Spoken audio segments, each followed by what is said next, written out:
ఓ విపక్ష నేత అరెస్టు తర్వాత ఆ జిల్లాలో పొలిటికల్ హీట్ పెరుగుతోంది. రాష్ట్ర రాజకీయాల ఫోకస్ మొత్తం ఆ జిల్లా వైపే నిలిచింది.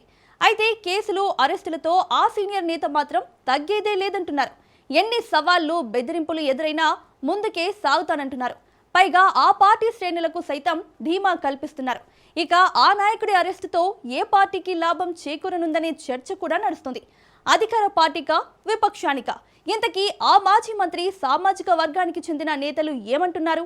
అక్కడ మారుతున్న రాజకీయ పరిణామాలు ఏంటి? రాజకీయంగా ఏ పార్టీకి మైలేజ్ పెరుగుతుంది? Let's watch. గుంటూరు రాజకీయాలంటే ఎప్పుడూ ఘాటుగానే ఉంటాయి. అదే ఇప్పుడు రాష్ట్రంలో చర్చకు దారితీస్తున్నాయి. తెలుగు రాష్ట్రాల పరిచయం అక్కరలేని పేరు మాజీ మంత్రి అంబటి రాంబాబు. తన మాటల తూటాలతో ప్రత్యర్థులను ఉక్కిరిబిక్కిరి చేసే నాయకుడిగా పేరు తెచ్చుకున్నారు. వైఎస్ రాజశేఖర రెడ్డి కుటుంబానికి విధేయుడిగా పేరు సంపాదించిన అంబటి రాంబాబు అనతి కాలంలోనే మంత్రిగా పనిచేసి రాష్ట్ర రాజకీయాల్లో పాపులర్ లీడర్ గా ఎదిగారు. తాను ఏది మాట్లాడినా మన మంచిగా అంటూ భావిస్తూ ఉంటారు. ఉన్నది ఉన్నట్లుగా మాట్లాడుతూ అంతా తెలిసిన పుస్తకమే అని చెప్తూ ఉంటారు. వైసీపీ నేత అంబటి రాంబాబు రాజకీయ శైలి, విమర్శలు ఎప్పుడు భిన్నంగా దూకుడుగా ఉంటాయి. ఆయన తన వాదనను బలంగా వినిపించడంలో ప్రత్యేకత చాటుకుంటారు. ఆయనపై కొత్త కేసులు, చట్టపరమైన సవాళ్లు ఎదురవుతున్నప్పటికీ ఆయన తన రాజకీయ మార్గాన్ని తగ్గేదే లేదన్నట్టుగా కొనసాగిస్తున్నారు.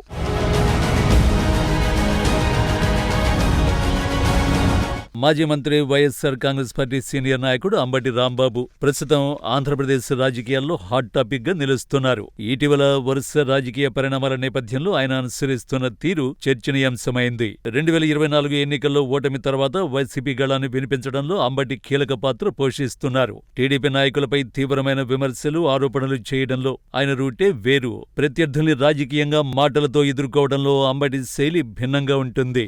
కూటమి ప్రభుత్వ విధానాలను నిలదీయడంలో ఆయన ముందుంటున్నారు. ఇటీవల మెడికల్ కాలేజీల ప్రైవేటీకరణను వ్యతిరేకిస్తూ వైసీపీ ఆధ్వర్యంలో ఆయన బలంగా పోరాడారు. ప్రభుత్వ ప్రజా వ్యతిరేక నిర్ణయాలను ఎండగడుతూ గళమెత్తారు. ఇంతవరకు బాగానే ఉన్నప్పటికీ ఇటీవల అంబటి అరెస్టు తర్వాత రాజకీయ పరిణామాలు శరవేగంగా మారుతున్నాయి. తిరుపతి లడ్డూలో కల్తీ నెయ్యి వ్యవహారంలో వైసీపీ అధిష్టానం ఇచ్చిన పిలుపు మేరకు గోరంట్ల వెంకటేశ్వర స్వామి దేవాలయంలో అంబటి రాంబాబు పూజలు నిర్వహించారు. తిరుగు మార్గంలో నిజం పేరుతో పెట్టిన టీడీపీ నేతల ఫ్లెక్సీలను తొలగించేందుకు వచ్చిన అంబటి రాంబాబు టీడీపీ వర్గీయుల మధ్య తీవ్ర ఘర్షణకు దారితీసింది. ఈ నేపథ్యంలో ఆయన రాష్ట్ర ముఖ్యమంత్రి నారా చంద్రబాబు నాయుడిని ఉద్దేశించి అనుచిత వ్యాఖ్యలు చేశారంటూ వచ్చిన వార్తలు రాష్ట్ర రాజకీయాల్లో ఒకసారిగా హీట్ పెంచేశాయి. ఈ పరిణామాల మధ్య అంబటిపై కేసు నమోదైంది. ఇదే సమయంలో పలు అంశాలు కాపునేతలు చర్చకు దారితీశాయి. అంబటి అరెస్టు అన్యాయమనేలా కాపునేతలు ఆలోచించేలా ప్రస్తుత రాజకీయాలు కొనసాగుతున్నాయి. అంబటిపై పెట్టిన కేసులు కేవలం స్టేషన్ బెయిల్ ఇచ్చేటువంటి కేసులు. మరి అలాంటి కేసులు రాజమండ్రి సెంట్రల్ జైలుకి పంపించడంపై కాపు నేతలు ఆగ్రహాన్ని వ్యక్తం చేశారు.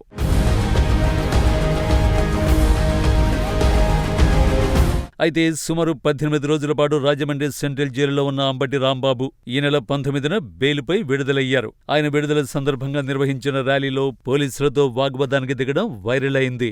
జైలు నుంచి వచ్చాక ఆయన తన వ్యాఖ్యలపై పశ్చాత్తాపాన్ని వ్యక్తం చేస్తూనే తనను కావాలనే ఇబ్బంది పెట్టారని ఆరోపించారు. విడుదలైన వెంటనే పార్టీ శ్రేణులు కేసులకు భయపడొద్దని, న్యాయ పోరాటం చేస్తామని పిలుపునిచ్చారు. మరోవైపు అంబటి రాంబాబు జైలుకి వెళ్లిన దగ్గర నుంచి ఆయన కుమార్తె మౌనిక గట్టిగానే గళం వినిపించారు. తమ ఇంటిపైనే దాడి చేసి తమపైనే కేసులు పెట్టడమేంటని కూటమి ప్రభుత్వాన్ని గట్టిగానే ప్రశ్నించారు. ఇకపోతే సీఎం చంద్రబాబు నాయుడుపై అనుచిత వ్యాఖ్యల కేసు, చలో మెడికల్ కాలేజీ నిరసనకు సంబంధించిన కేసులలో అంబటికి బెయిల్ రాగానే మరో కేసును తెరపైకి తెచ్చారు పోలీసులు. అయితే సంక్రాంతి సంబరాల పేరుతో అక్రమ వసూళ్లకు పాల్పడ్డారన్న కేసులో బెయిల్ లభించింది. దీంతో 3 కేసుల్లో మాజీ మంత్రి అంబటి రాంబాబుకు బెయిల్ లభించింది. ఇదే సమయంలో మాజీ మంత్రి అంబటి రాంబాబును తమ కస్టడీకి ఇవ్వాలంటూ పోలీసులు దాఖలు చేసిన కస్టడీ పిటిషన్ను కోర్టు తిరస్కరించింది. ఈ సందర్భంగా 18 రోజుల తర్వాత జైలు నుంచి బయటకు వచ్చిన అంబటి రాంబాబు తనపై నమోదైన కేసులు రాజకీయ కక్ష సాధింపే అన్నారు. తన ఇంటిపై దాడులు, కుటుంబ సభ్యులపై బెదిరింపులు, ఆస్తుల ధ్వంసం జరిగినప్పటికీ తనను జైలుకు పంపించారన్నారు. అన్యాయంగా, అక్రమంగా జైల్లో పెట్టారని, అయినా ఐ డోంట్ కేర్ అంటూ తాను ఎట్టి పరిస్థితుల్లోనూ వెనక్కి తగ్గబోనని తేల్చి చెప్పారు. రాజకీయ ఒత్తిళ్లకు భయపడే వ్యక్తిని కాదని, తన పోరాటం కొనసాగుతుందని రాంబాబు స్పష్టం చేశారు.